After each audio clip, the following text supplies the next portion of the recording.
two ways of listening. One is you come here with all your views and opinions, and you judge the speaker while he's speaking.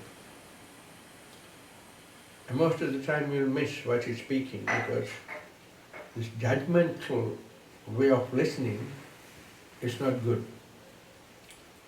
There's another one, a very old English word called hearken. To hear with attention.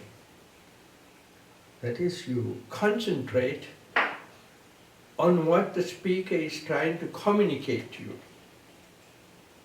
In other words, you try to go beyond the words. Because sometimes the word can mean so many things. So what we have to understand is try to understand what the speaker is trying to explain to you, to get across to you. So the theme was how to live in peace and harmony with the teachings of the Buddha and the practice of meditation. You don't have to be a Buddhist. All you have to be a human being. Make a commitment to the practice and the teachings, and you get what you deserve.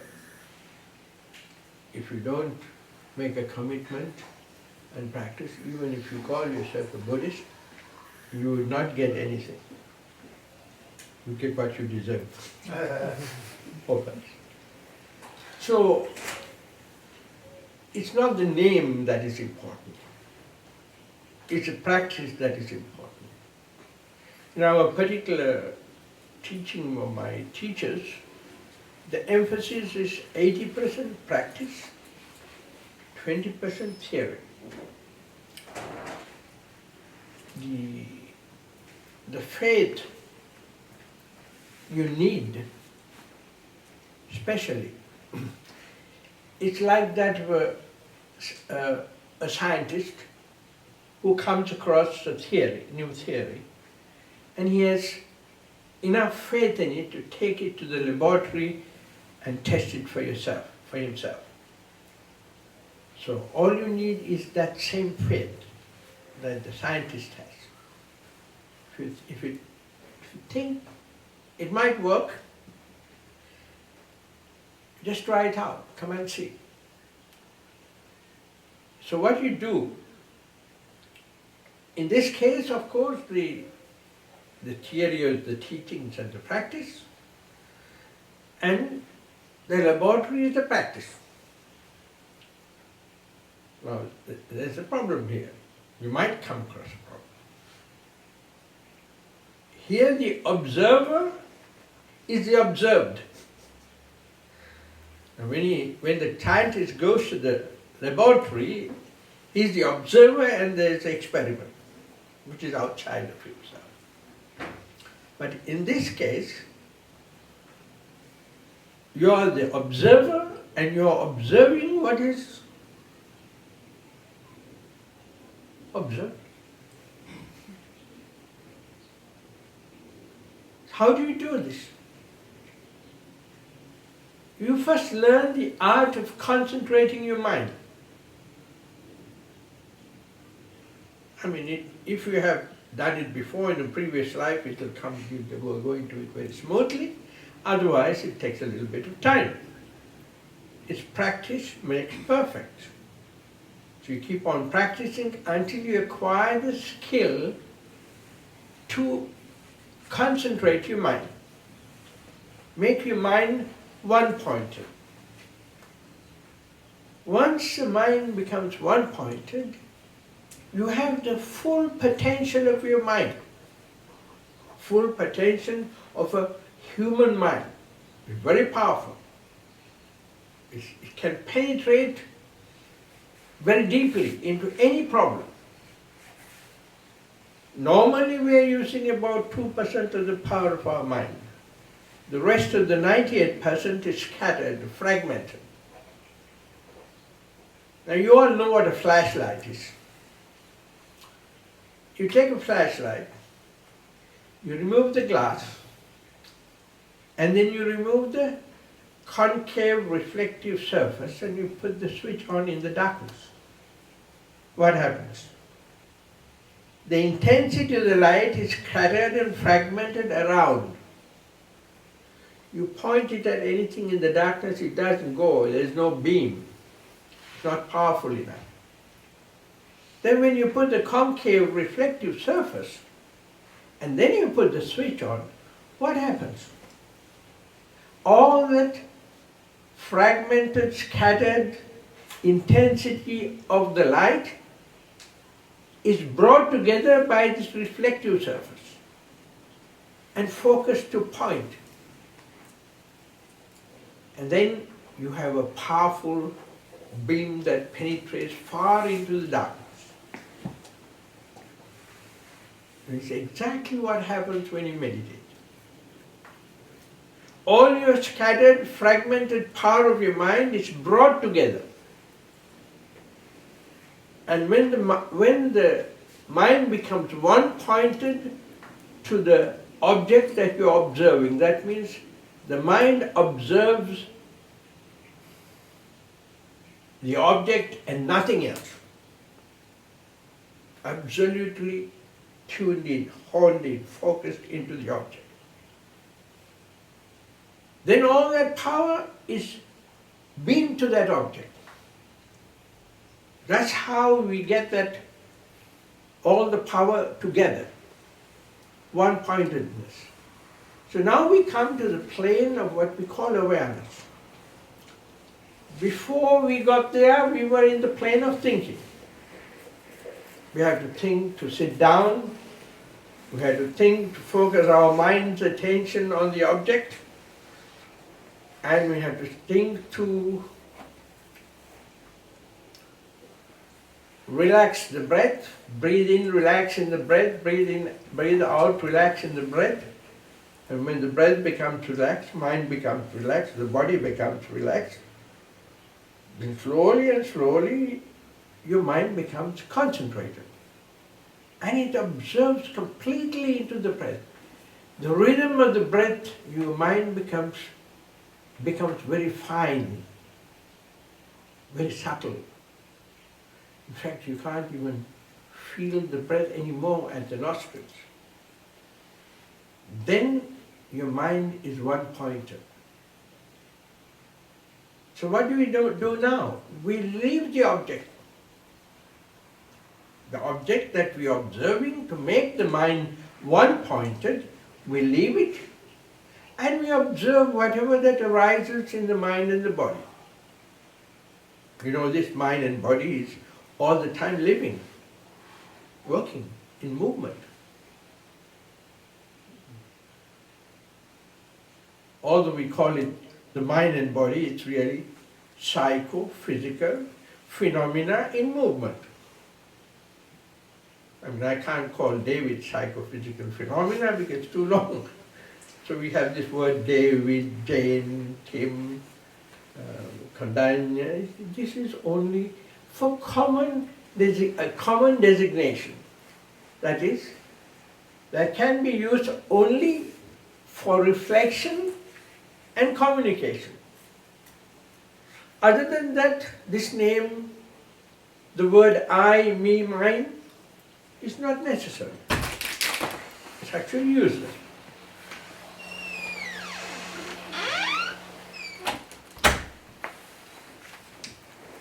And what happens? The nature of the mind and the body reveal itself in all its clarity. So this mind that is observing without thinking. Please note that. When you come to this state of mind, your mind is no longer thinking. It's only in observation. What do you call it? Awareness is, not was, not in the future. Awareness is in this moving present. As I'm speaking, my words are going into the past. It's only the concentrated mind that is able to observe that. Concentrated mind can observe thought arising and passing away, or subject for thinking arising, and if you don't react, it goes away. If you start thinking about it, then of course, slowly the awareness goes away, you become a thinker. So once you come to this one-pointed mind, your mind sees everything, observes everything clearly, without exaggeration, without omission. You don't miss anything. So, after some time, you will have insights into the phenomena that controls the mind and the body, how thoughts produce feelings, feelings produce thoughts. The whole interaction between the mind and the body you can see very clearly, and the place of the thinker in this whole mind and body. Thinking process is very useful to human beings, it's absolutely necessary. But unfortunately, human beings have invested all of reality in the thinking process. What happens after some time, the intuitive wisdom that we all are endowed with, the doors close. The doors to inner perception become closed. We are not using it. It just closes the door, then we started becoming shallow. Our thinking, it has no depth. You're shallow thinking, nothing else. You can't reach it because you're not using the power of our mind. So gradually what happens, insights arise, and slowly the intuitive wisdom starts developing. First you have to have the insight into how this mind and body is working. Now this observation is also called direct perception. When you listen to me and you understand what I am communicating to you, it is indirect perception. But when you yourself see in your own mind how it's working, it's direct perception. And now we have in our thinking process, in our memory, we have a description of our mind and body. Obviously, most of us is brainwashed or conditioned with Freudian psychology, including myself, before I started the practice. Then gradually, as the insight arises, they will change. The description we have of the mind and the body will change according to the insight that we have had. Because this is the truth, the reality of the mind and body that you observe. The other one is all second-hand information. Freud, Bergman, Whitehead, Bohm, all those famous psychiatrists and psychologists. What they say. Now what you are listening now is the Buddha's teachings. What the speaker is using his own practice to explain it to you. Otherwise, I'll have to just read what has been written, or translate the Pali into English. Here the speaker is speaking what he himself went through with this practice, how he used it. So I think you'll be able to understand much better instead of repeating what's in a book. Any of you can pick up a book on 4 foundations in mindfulness and read the whole thing very clearly. But don't forget, all words are descriptive, not the reality. You cannot eat the word apple, but you can eat the reality of the apple. You know. So all the teachings of the Buddha or all the sages, they're only descriptions. A description of the mind and the body, a description of how to use this mind and body correctly. To live peacefully within yourself and to live peacefully with others. So when you have peace and harmony within your mind and body, you don't have to think of giving it to others. You become a fountain of peace and harmony for the whole universe.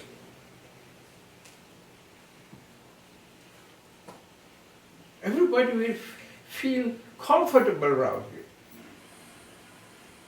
You will not be carrying any anger towards anybody or anything or any theory or any government or any country. All you have is loving kindness to your body and mind and to everybody else's body and mind. So, when you start these insights, the first insight that you will see, because that's the one that will gives the problem, is the nature of pain. Now what happens when that pain arises in our body? We reject it completely. In other words, we have aversion towards it. We produce thoughts of aversion. And we think that is right. And the more thoughts of aversion you produce, the pain becomes more and more and more. Until you have to do something about it. You can't sit still anymore.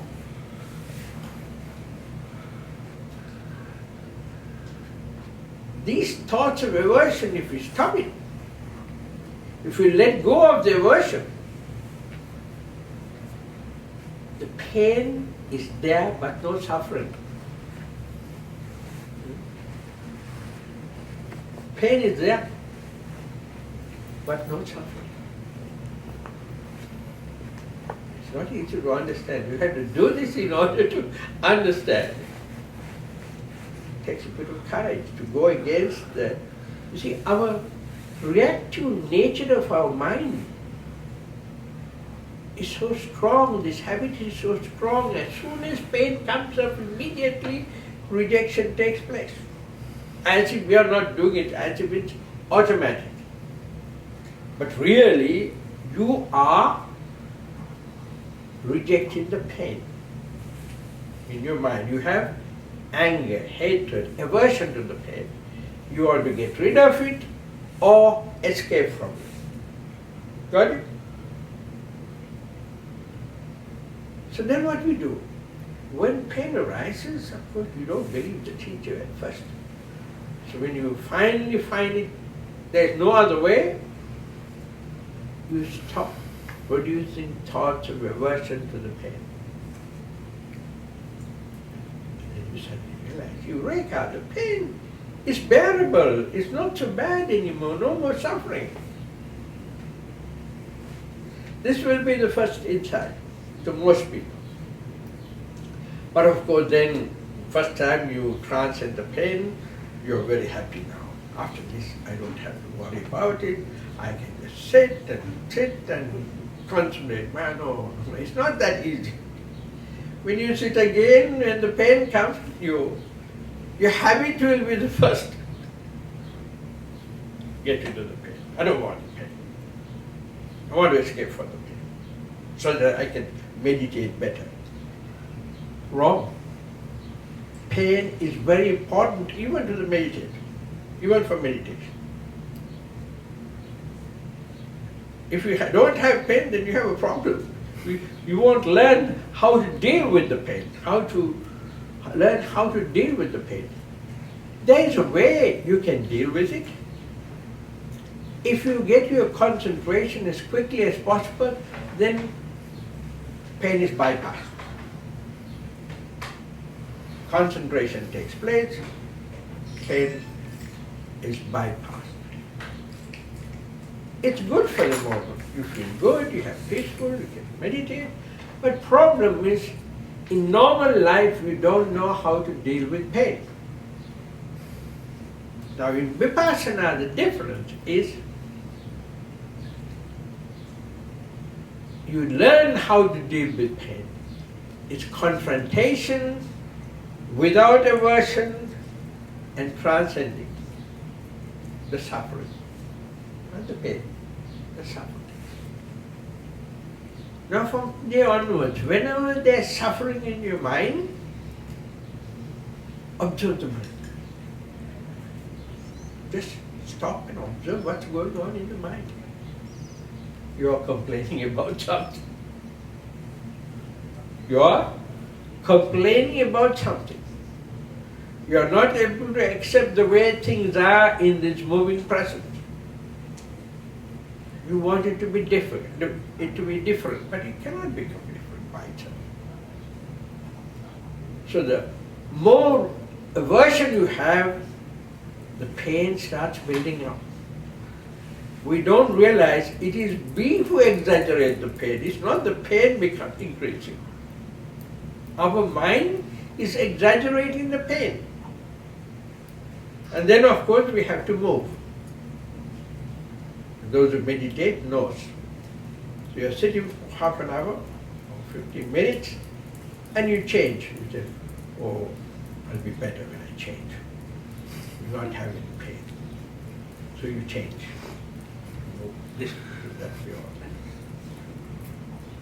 Then after a little while, it's not the same as before. It's more painful. Then you go back to the former one, the one that you were before. It will never be the same once you move. Remember that. Once you move when you're meditation, once you're set, if the mind will often prompt you, now move. You've been sitting for half an hour, it's okay, you can move. Or you've been sitting for 45 minutes, or you can move. Or you've been sitting for 1 hour, you can move, Don't listen to that mind. This is coming out of habit, ignorance. If you do that, you will fall into the trap. But if you are able to just let the pain be, accept the pain, because nobody has died from the pain in meditation. Nobody has broken any cartilages. Nobody has had a broken spine. But of course, if you by any chance fortunate enough to die when you are meditating, that's the most wonderful way to die. So, moment pain. So what does pain do? Pain is part of the protective mechanism of our body and mind. It's very important. Look at this. I do this. Pain tells me if you do it more, you break your fingers, right? Now, if there is any pain, how would I know? By breaking my fingers. Now, I came across a patient in Switzerland in 1983. I had 6-7 physiotherapists in one course.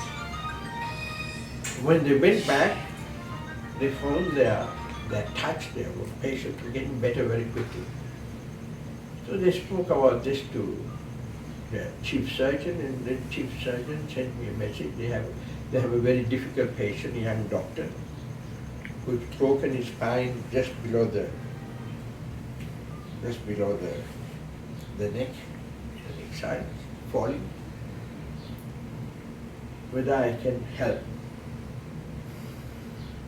So I went to see him with one of my Swiss students. He could feel only the neck and these two muscles, head, everything.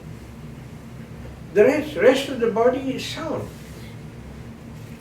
The break is only here. nerves, communication. No more communication to the rest of the body. You can do that, you can break the bones, you can cut his legs off, he wouldn't feel anything.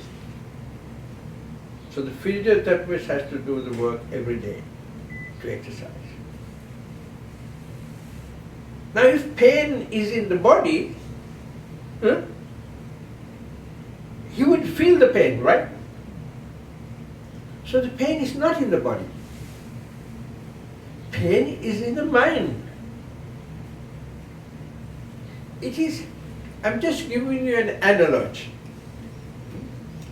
Just imagine both knees, ankles, spine.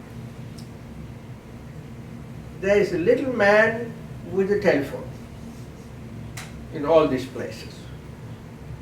So when you are sitting, which is not normal for a long period of time, these people with the telephone will be ringing the headquarters, the mind. The right knee will start lifting a little bit and says, now slowly it's sitting like this, and all suddenly it starts lifting up. That's aversion to pain.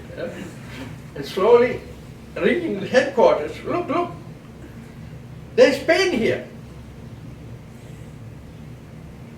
All it does is, it's like a bell. It rings, it's made unpleasant so that you'll notice it. You observe it. It says, investigate, if necessary, take the appropriate action. Now when you're in meditation, you don't have to do much investigation, you're meditating. And you know it's quite safe. So let the pain be. Don't try to change the pillow for the headache. Every time you move, you're changing the pillow. Pain is not there, it's here. The pain bell is ringing in your mind. These little people with the telephone is ringing the headquarters. And in our conditioning, we are taught reject it immediately. Escape from it. So if you have a little spine or spike or something in your finger, when we are little children, when they want to take it off, so we do this. We put our head as far away possible so that we won't feel the pain. You know, that's what we do. But actually, that's because we think the pain is here.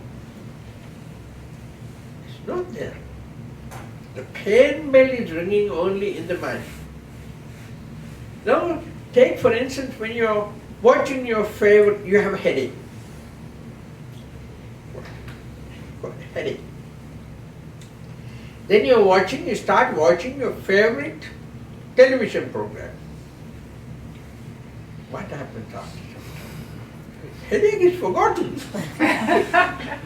And you're watching, and you observe, glued to the set, looking, completely concentrated.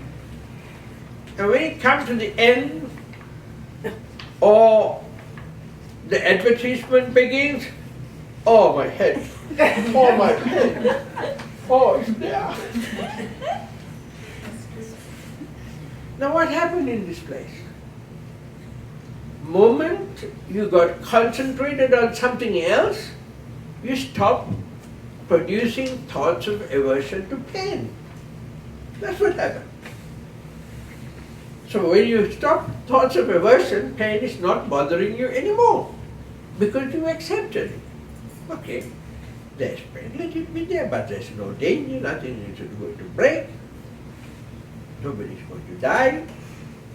Spine is not going to collapse. So let the pain be. When you let the pain be, then you are able to transcend the pain. You accept the reality. Now you know when people die, What is the most difficult thing to do? When one of your loved ones die, to accept the fact that the loved one is dead. Your mind has many, many important questions. Why did he die? Why my husband, or why my father? Why not somebody else? If only I was there, I could have avoided his death. Maybe I gave him too much of the medicine. The mind starts thinking of all the possible excuses to carry a guilt conscience. And you don't accept the pain, accept the fact that he's dead, he or she is dead. This is the most difficult for people to do, to accept the reality of death. Once you accept it, it's okay.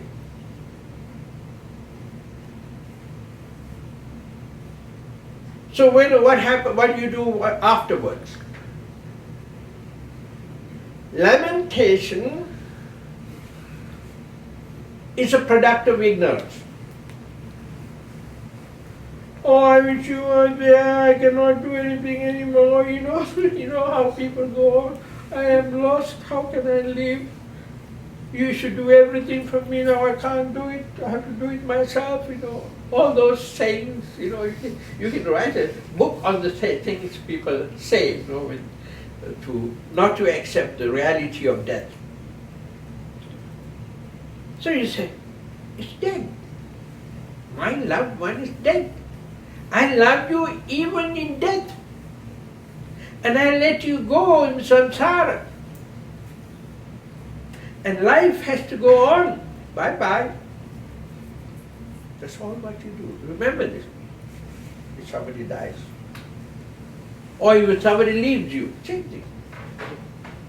Bye, thank you for the good time. Pity it couldn't be longer. Then you can say to yourself, how wonderful, I'm free. It's a fantastic phrase. How wonderful, I'm free. Then you won't suffer from missing. It's normal to miss someone you like, you love, or relative, whoever it is. But indulging in missing is ignorance. That's lamentation.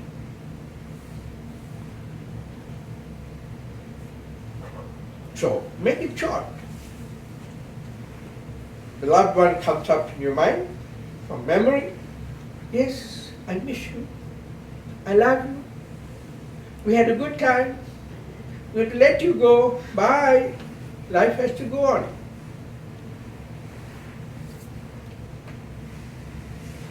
And then of course,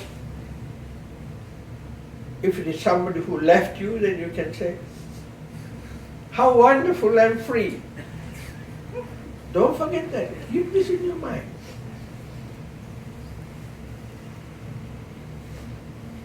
So, you can see how the teachings of the Buddha, how we can put it to use in our daily life so that we can have more joy in our life and less suffering. The sufferer is a thinker.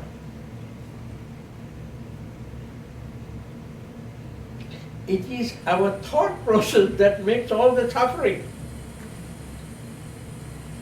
And you learn to recognize the thinker. You learn to recognize our conditioning.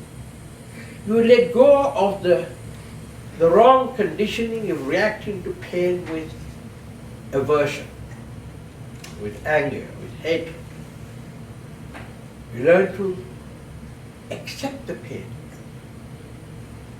and take whatever steps that are necessary to deal with the pain.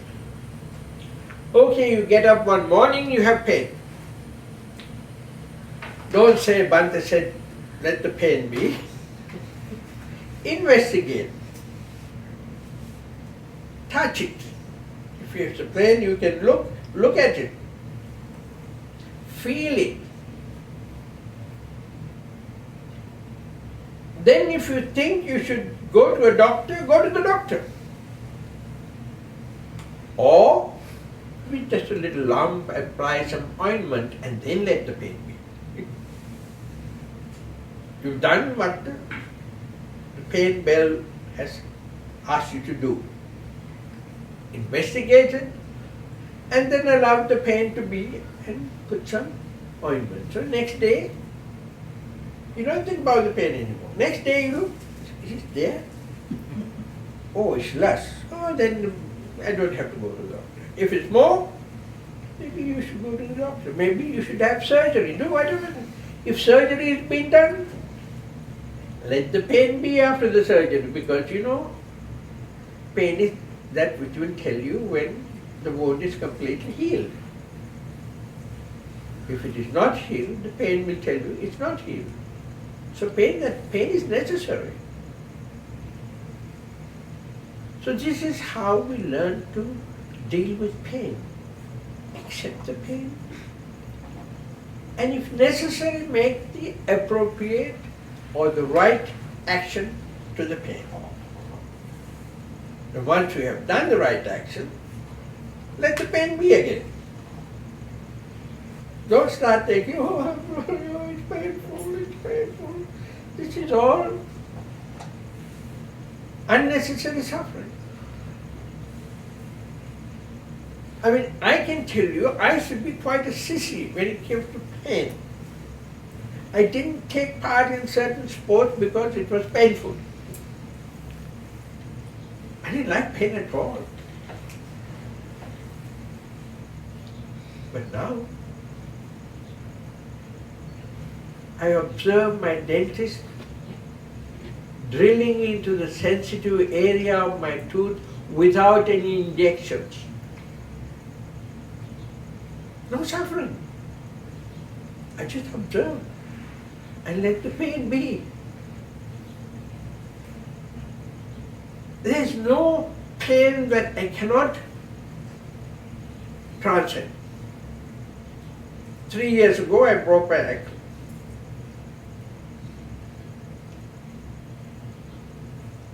The ambulance took me to the hospital. Doctor came, looked at him. Can we give you gas? I said, no, please. Can you give any local injection? No, please. No painkillers, please. We want to set your foot. I said, go ahead, set it, I'll watch it. I've no problem with pain. So they looked at me as if I come from some other planet, the doctor, and there was quite some students. So he said, are you sure? I said, I'm 100% pleased. So he pulled it, he had to pull it out. It had completely broken. You could move the foot like this. So he pulled it, he did this, and did this. He was quite good. He put it into place. And I was watching. I observed there's pain, but I know it's necessary. And the doctor was saying, it's a bad, bad break. Break is really bad. Sit together. Put half a plaster, send me to the X-ray. While the guy was moving to get different shots, he jumped out again. Okay. Took me to the doctor again. And then he looked at the X-ray. Oh, it jumped out. Oh, we had to do it again. Okay, once it's enough. Now you are prepared to take some painkillers. I said, no, please. Never. How can you do it? I said, I'll tell you afterwards, but do this. So he fit it again, then he made the half plaster a little bit tighter so that it would come out. Went to the X-ray, came back, didn't jump out. He said, we might have to do some surgery to put a little plate, some screws, if it is not fitting perfectly. So I was sort of praying in my mind, please, no surgery. So he looked at the X-ray and came back and said, "You are lucky. It's perfect fitting. Surgery is not necessary." But for 3 days, they went on taking X-rays. They put the full plaster up here. 2.5 months in a little room. No suffering. I accepted it. And I made the best out of that time. Meditate, read, and let the pain be. Now I'm telling you not to show what I can do, but I'm telling you this so that you understand pain can be transcended. So if I can do it, I've been teaching meditation for about 32 years. And most of the meditators have been able to transcend pain. They have no problems with pain anymore. But there is a few, even after so many years of practice in pain, still they got a little problem with pain. We have to, it's something that we have to practice, this non-aversion. Stop producing thoughts to get rid of the pain or to escape from the pain. Stop complaining about the pain and just let the pain be. So, when you are sitting in meditation, when you change your posture to get rid of the pain, you're only changing the pillow for your headache. There's another way of saying it. You want to take some water from the well, you put the bucket in, there's no water, you keep on changing the bucket. You change the bucket when there's no water in the well. You think you'll get water?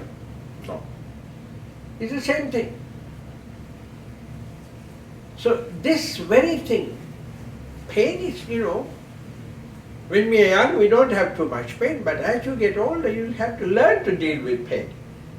You have to learn to live with pain. So I live with pain most of the time. Oh, it's still there, that one a little bit less. It's still there. But I don't indulge in aversion to it. It doesn't help. It only makes life suffering. So, these insights are very important. As I said, our way, how our mind reacts, the habits are so strong. By thinking about it, you cannot change. Anybody here who has been able to stop being angry by thinking of not getting angry? Anybody here who was able to do it? No. What happened? It's difficult. You think of not getting angry, but when the circumstances arise, you are angry. That's the problem. There's no knowing that sometimes you're angry. You don't know that you're angry. Sometimes people say you're angry. No, it's only emphasis.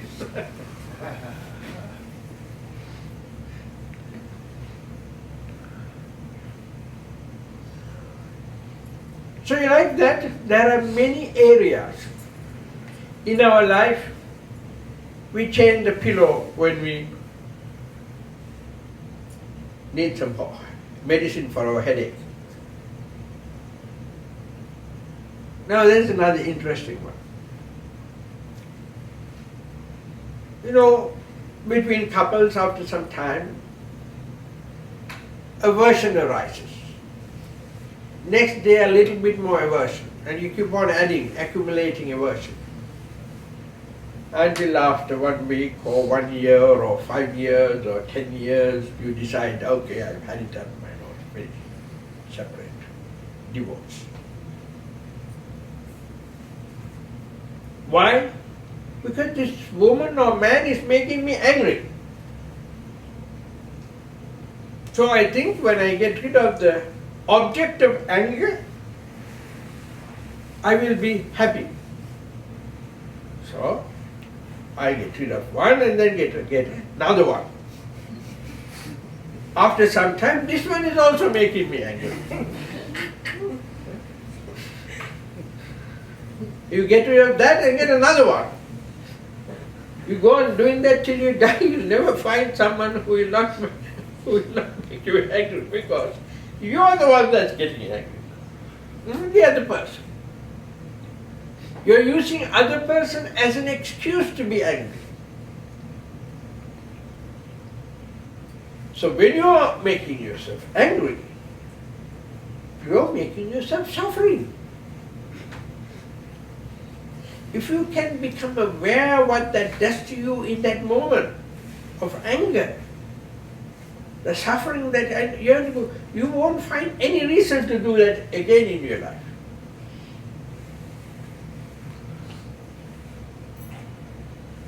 So that's another area. The problem is your anger and you have to deal with your anger. No, you get rid of the object of anger. Sometimes you get rid of your boss. You leave the job because you are angry with your boss. You leave your parents because you're angry with your parents. You think they're the problem. They make you angry. No.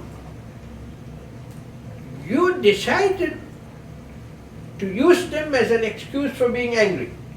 Excuse for self-suffering. That's again changing the pillow for the headache, right? You change your wife or your husband, but the anger is in you. So what does the Buddha say? Buddha says, you have peace and harmony and more joy of life if you get rid of greed, hatred and delusion. Anger is hatred.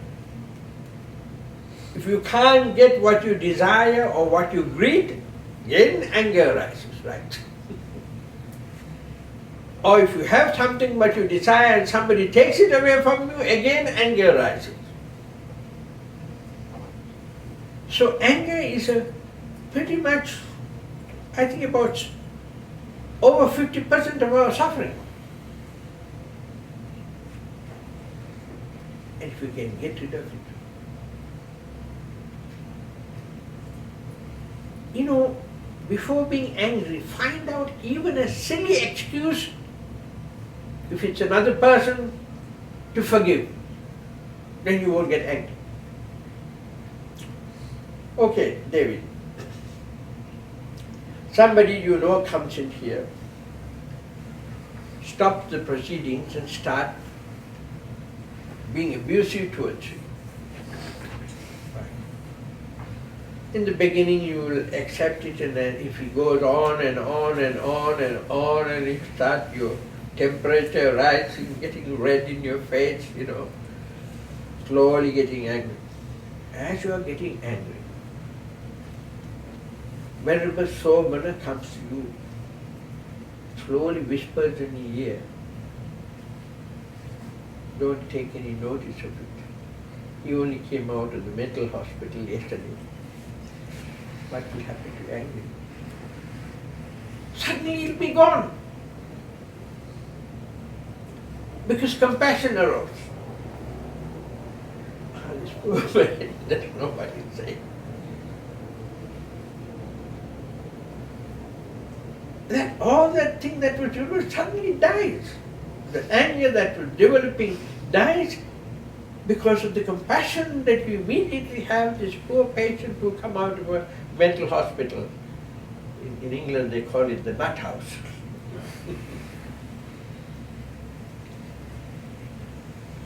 So, anger, hatred, aversion does not solve anything, does not produce any good result. Even if you have to fight with somebody, the moment you get angry, you'll begin to lose. because you're not, your mind is reacting, not acting correctly.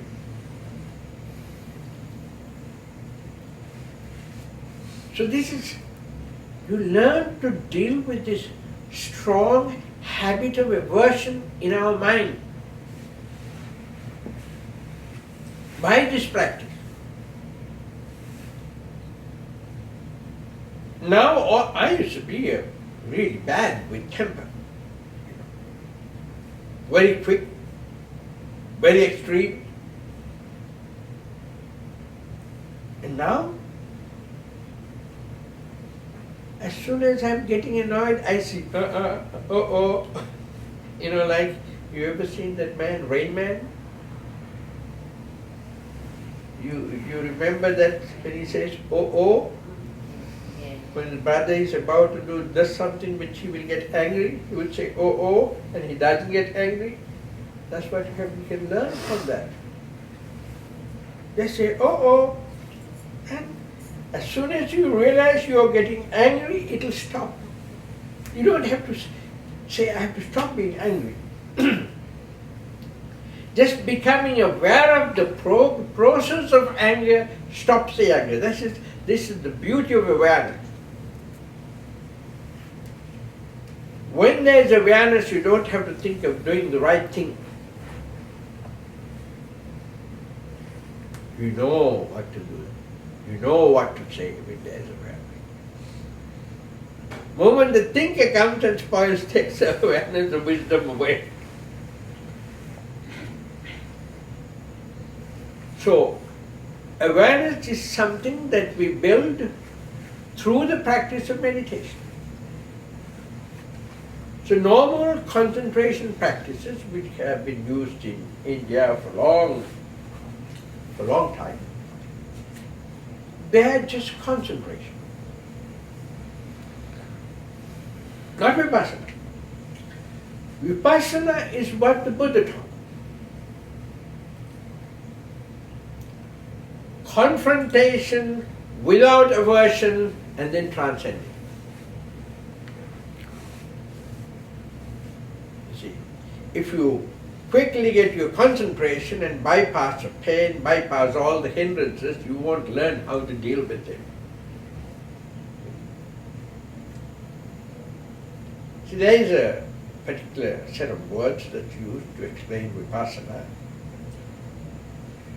In English, it's something like mindfulness with clear comprehension. You can rob a bank mindfully. You can cut somebody's neck mindfully, you know.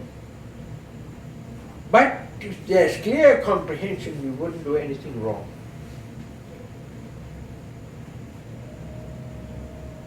You wouldn't cut somebody. You wouldn't rob a bank. You wouldn't do anything bad. So this is the good thing about awareness. Awareness is able to observe the objects of thinking arise in the mind, and it has the power not to react to it. Just observe, and then it goes away. Why? The nature of the mind is everything that arises in the mind goes away. You don't have to ask it to go away. Do you know any permanent thought that came and still didn't go away from your mind? No. It all comes and goes. Or some people think it's still there. It's gone, but I still have it.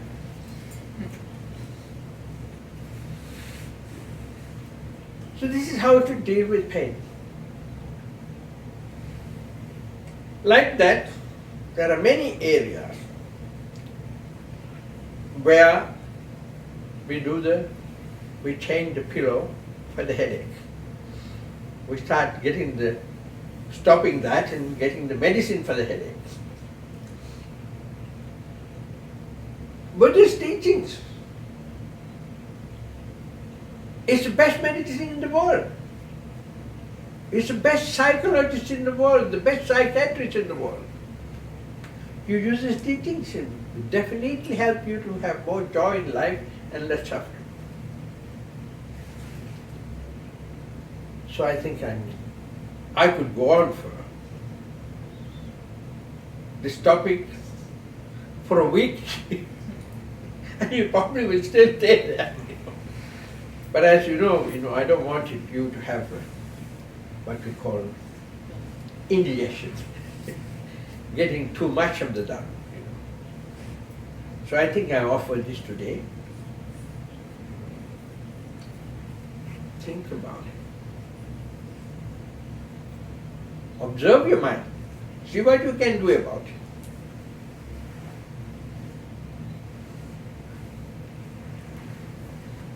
So now you have an idea how the Buddha's teachings can help you to live in peace and harmony. So the final thing that I'm going to say is, once all the insights have been arrived at, or had all the insights into the nature of the body, of the mind, and the phenomena that controls it, so accordingly your thinking process, all the information about your mind and body will change to the reality that you have directly experienced. Then after that your thinking also will be clear. When your thinking is clear, everything else becomes clear. When your thinking is not clear, everything else doesn't produce the result that you want. So, I hope these words will inspire you to practice. Buddha's teachings is not a philosophy, is not a religion, but a way of life. That only the living of it can produce the reduction of your suffering and let you have more joy in life, within yourself and with others. Bless you.